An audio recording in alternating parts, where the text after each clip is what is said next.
Hi friends, welcome to jeevethaas Agam. இன்றைக்கி நம்ம வீடியோவில் மசாலா சுண்டல் தாங்க எப்படி செய்யலான்னு பார்க்க போகிறோம். தள்ளு வண்டியில் இல்லை ரோட்டு கடையெல்லாம் விற்பாங்க இல்லையா, அந்த சுண்டல் தாங்க நம்ம எப்படி செய்யலான்னு பார்க்க போகிறோம். ரொம்பவே டேஸ்ட்டாக இருக்கும். வாங்க நம்ம எப்படி செய்யலான்னு பார்க்கலாம்.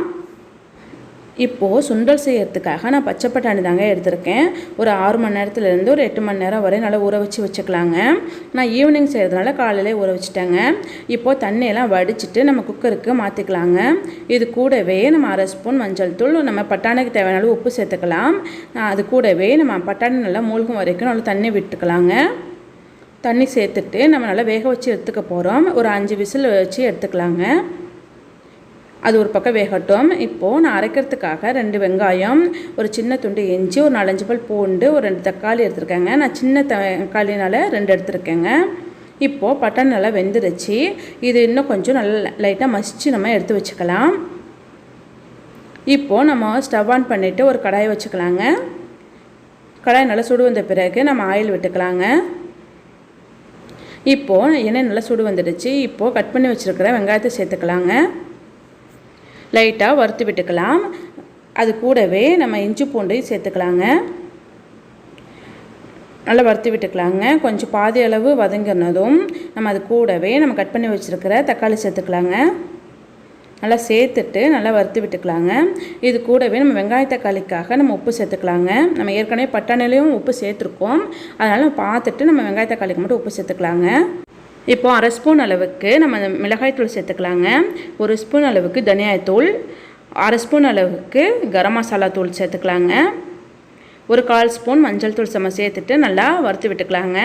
இப்போது மசாலாலாம் கரிஞ்சிடாமல் இருக்கிறதுக்காக கொஞ்சமாக தண்ணி சேர்த்துக்கலாங்க. கொஞ்சமாக தண்ணி சேர்த்துட்டு ஒரு 5 நிமிஷம் நல்லா வதக்கி விட்டுக்கலாங்க. இப்போது நல்லா வெந்துருச்சு. நம்ம ஸ்டவ் ஆஃப் பண்ணிக்கலாம். இப்போ நல்லா ஆறின பிறகு நல்லா அரைச்சி வச்சுக்கலாங்க. இப்போலாம் அரைச்சி எடுத்துட்டோம். இப்போது கடாய் சூடு பண்ணிவிட்டு நமக்கு ஆயில் விட்டுக்கலாங்க.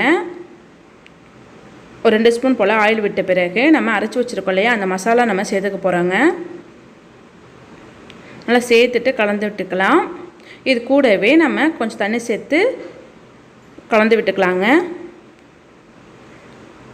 ஏன்னா நமக்கு பட்டாணிலாம் சேர்க்கக்குள்ளே கொஞ்சம் திக்காக வரும். அதனால் தண்ணி சேர்த்து நல்லா கொதிக்க விட்டாச்சுங்க. இப்போ அந்த பச்சை வாசனை நல்லா போக நல்லா கொதிச்சிருக்கும். இது கூடவே நம்ம வேக வச்சுருக்கோம் இல்லையா, அந்த பட்டாணியை நம்ம சேர்த்து நல்லா கலந்து விட்டுக்கலாங்க. நம்ம 2லேயுமே உப்பு போட்டுட்டோம், அதனால் நம்ம உப்பு சேர்க்க வேண்டாம். இப்போ நல்லா திக்காயிடுச்சுங்க, நல்லா வெந்துடுச்சு. இப்போது அந்த சுண்டலும் நல்லா திக்காயிடுச்சுங்க. இப்போ நம்ம ஸ்டவ் ஆஃப் பண்ணிக்கலாங்க.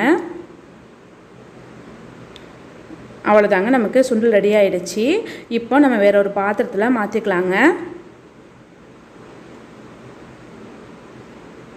நம்ம இது மாதிரி செய்யக்குள்ள ரொம்பவே டேஸ்ட்டாக இருக்கும். ரொம்ப ஈஸியாகவும் செஞ்சிடலாம். இப்போது மேலே வந்து நம்ம வெங்காயம் சேர்த்துக்க போகிறோங்க. கட் பண்ணி வச்சுருக்க வெங்காயம் சேர்த்துக்கலாம். அது கூடவே நம்ம துருவின கேரட் சேர்த்துக்கலாங்க.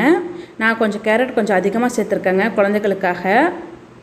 உங்களுக்கு தேவையான அளவு நம்ம சேர்த்துக்கலாம். மேலே கொஞ்சம் கொத்தமல்லி தழை நம்ம நல்லா கட் பண்ணி சேர்த்துக்கலாங்க. அவ்வளோதாங்க, நமக்கு சூப்பரான மசாலா சுண்டல் ரெடி ஆகிடுச்சு. இதோட டேஸ்ட் ரொம்பவே சூப்பராக இருக்கும். இதே மாதிரி நம்ம சிம்பிளாக வீட்டிலே செஞ்சிடலாம். இதே மாதிரி நீங்களும் செஞ்சு பாருங்கள். இந்த வீடியோ பிடிச்சிருந்தா மறக்காமல் சப்ஸ்கிரைப் பண்ணிக்கோங்க. ப்ளீஸ் லைக் பண்ணிக்கோங்க. தேங்க்யூ.